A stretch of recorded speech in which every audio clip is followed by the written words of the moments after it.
Hello and welcome today के guru tutorial. कैसे हैं आप लोग? उम्मीद करता हूं आप सब अच्छे होंगे।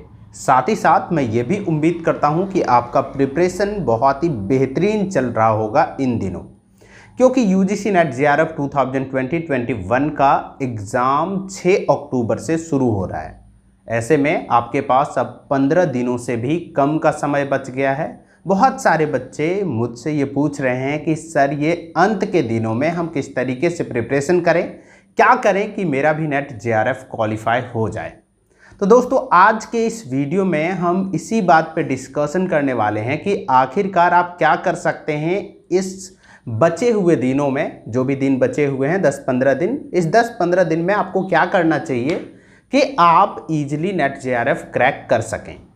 दोस्तों सबसे पहला चीज़ तो ये है कि यहाँ पे आप नए चीज़ों को पढ़ना बंद कर दीजिए। जो चीज़ अभी तक आप ऑलरेडी पढ़ चुके हैं, पेपर 1 हो या पेपर 2 हो, जो आप नोट्स बना चुके हैं उनको आप पढ़िए, उनके ऊपर आप फोकस कीजिए। क्योंकि अब अगर देखिए आप नए चीज़ों को पढ़ने जाएंगे तो जो चीज़ आप पढ़कर रखे हैं वहाँ भी कहीं ना कहीं आप वीक हो जाएंगे। तो मेरा मानना यह है कि इस बचे हुए दिनों में आप कोशिश करें जितना सिलेबस आपने कवर कर लिया है उन चीज़ों को रिवाइज करें, उन चीज़ों के ऊपर अपना और ज़्यादा अधिक पकड़ बनाएं। साथ ही साथ इस बचे हुए दिनों में एक काम आप और ज़रूर करें और वो है प्रीवियस ईयर पेपर को प्रैक्टिस करना। दोस्तों बहुत सारे लोग आपको कहेंगे मॉक टेस्ट लगाओ। देखो आज के डेट में मार्केट में कोई भी ऐसा मॉक टेस्ट नहीं है जो यूजीसी नेट जेआरएफ एग्जाम में जिस तरीके का क्वेश्चन पूछा जाता है उस लेवल का आपको मॉक टेस्ट दे सके। तो ऐसे में सबसे ज़्यादा इंपॉर्टेंट हो जाता है कि मॉक टेस्ट छोड़ करके आप सीधा सीधा प्रीवियस ईयर का पेपर लगाओ। साथ ही साथ थोड़ा सा और मैं स्पेसिफिक बात करूंगा कुछ यूनिट्स के बारे में। जैसे पेपर 1 में कवर कराता हूं तो पेपर 1 के बारे में मैं आपको बताना चाहूँगा कि स्पेशली आप डेटा इंटरप्रिटेशन के ऊपर फोकस कर सकते हैं इस बचे हुए दिनों में। अगर जितकी आप अच्छे से इस बचे हुए दिनों में भी जितकी रेगुलर यदि आप प्रैक्टिस करेंगे तो 5 में से 5 क्वेश्चन उनसे आप सही कर सकते हैं। आप लॉजिकल रीजनिंग को प्रैक्टिस कर सकते हैं। आप सभी को पता है लॉजिकल रीजनिंग हम लोगों को ऐसा लगता है कि ये एक थियोरेटिकल पोर्शन है, लेकिन वो एक थियोरेटिकल पोर्शन नहीं होकर के एक तरीके से मैथमेटिकल पोर्शन है जिसको आप प्रैक्टिस से ही सही कर सकते हैं। साथ ही साथ एक चीज को हम लोग इग्नोर करके चलते हैं और वो है आपका कॉम्प्रिहेंशन का यूनिट या फिर पैसेज वाला यूनिट। देखो आज के डेट में क्या हो गया कि जब आप पेपर 2 में भी जाओगे तो वहां भी आपसे एक पैसेज पूछा जा रहा है, पेपर 1 में भी आपसे एक पैसेज पूछे जा रहे हैं। तो अगर यदि कि आप पैसेज का प्रैक्टिस करके नहीं जाएंगे तो वहां पे आपको प्रॉब्लम होगा। मैं बहुत सारे स्टूडेंट से मिला हूं जिसका पैसेज से मार्क्स नहीं आ पाता है, उसे लगता है कि कुछ नहीं करना है, उसको पढ़ के उसी से आंसर दे देना है। बट आप पीजी लेवल का एग्जाम देने जा रहे हैं, UGC NET national eligibility test है, यहाँ पे आपसे कोई बच्चों वाला सवाल नहीं पूछा जाएगा कि उसी पैसेज से आपको आंसर मिल जाएगा। आपको उस पैसेज को समझना होगा, वो पैसेज क्या कहना चाहता है। तो इसके लिए आपके पास प्रॉपर प्रैक्टिस होना चाहिए और प्रैक्टिस करने के लिए सबसे इजी तरीका यह है कि आप प्रीवियस ईयर्स के पेपर में जो भी क्या बोलते हैं पैसेज दिया हुआ है उस पैसेज को पढ़िए और खुद से सॉल्व कीजिए। ये 10 दिन भी अगर जितके आप वो काम कर लेंगे तो मुझे लगता है कि आप 3 से 4 से 5 क्वेश्चन इजीली पैसेज से सही कर सकते हैं पेपर 1 में। साथ ही साथ एक अपडेट ही आप लोग ये मानकर चल सकते हैं कि पेपर 2 में भी अब पैसेज पूछा जाने लगा है।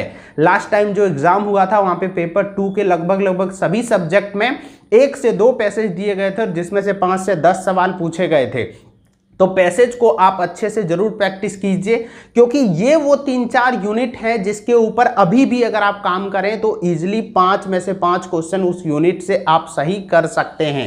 साथ ही साथ प्रीवियस ईयर के पेपर्स को लगाइए, नए चीज़ों को अभी इग्नोर कीजिए। जो चीज़ आप पढ़े हैं, जो आप खुद का एक नोट्स बनाए होंगे उस नोट्स को पढ़िए। उस टॉपिक के इर्द गिर्द अगर जितके आपको लगता है इनकम्प्लीट है तो उस टॉपिक को कंप्लीट करने का प्रयास कीजिए। बहुत सारे बच्चे एग्जाम के समय बहुत सारे न्यू कंसेप्ट पढ़ना शुरू कर देते हैं, आप वो काम मत कीजिए क्योंकि ऐसे में क्या होता है कि जो चीज़ ऑलरेडी आप पढ़े हुए हैं उस चीज़ को भी बेसिकली आप खो देते हैं, या फिर कह सकते हैं कि उस चीज़ों को भी आप बिना रिवीजन का बर्बाद कर देते हैं। तो बेहतर यह है कि पढ़े हुए चीज़ों पे फोकस कीजिए, प्रीवियस ईयर का पेपर्स लगाइए, डेटा इंटरप्रिटेशन को सॉल्व कीजिए, लॉजिकल रीजनिंग को सॉल्व कीजिए, पैसेज या फिर कॉम्प्रीहेंशन का जो यूनिट है उसको आप प्रैक्टिस कीजिए, और जितना हो सके उतना प्रीवियस ईयर का पेपर्स को प्रैक्टिस करते रहिए। मुझे लगता है ये 2 3 4 चीज़ों को अगर यदि आप फॉलो करेंगे तो डेफिनेटली आप नेट जेआरएफ क्वालिफाई कर जाएंगे।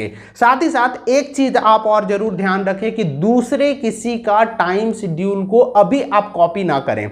आपका खुद का एक टाइम शेड्यूल होगा, उसी टाइम शेड्यूल के अकॉर्डिंग आप पढ़ाई करें। बहुत सारे बच्चे अपने दोस्तों से इंस्पायर होकर ये कहने लगते हैं कि नहीं नहीं वो सुबह सुबह उठ के पढ़ाई करते हैं तो हम भी कल से सुबह सुबह उठकर पढ़ाई करेंगे। ये सब चीज़ों को अभी आप इम्प्लीमेंट खुद के ऊपर ना करें, अभी आप वही करें जो आप करते आए हैं। मैं ये जरूर कहूँगा कि अभी आप समय बर्बाद करना बंद कर दें। मोबाइल वगैरह से जितने भी सोशल साइट्स वगैरह हैं उन सभी को थोड़े दिनों के लिए अभी आप स्टॉप कर दें, उनको अभी देखना थोड़ा कम कर दें, और थोड़ा बहुत समय जो है जो आप कहीं और देते होंगे उस समय को पढ़ाई पे दीजिए, और अपने शेड्यूल के अकॉर्डिंग आप पढ़ाई कीजिए। अगर यदि आप इन कुछ चीज़ों पे यदि ध्यान रखेंगे तो डेफिनेटली मुझे लगता है कि इस बार नेट जेआरएफ आप जरूर क्वालिफाई करेंगे। मेरे ओर से बेस्ट ऑफ लक आप सभी को।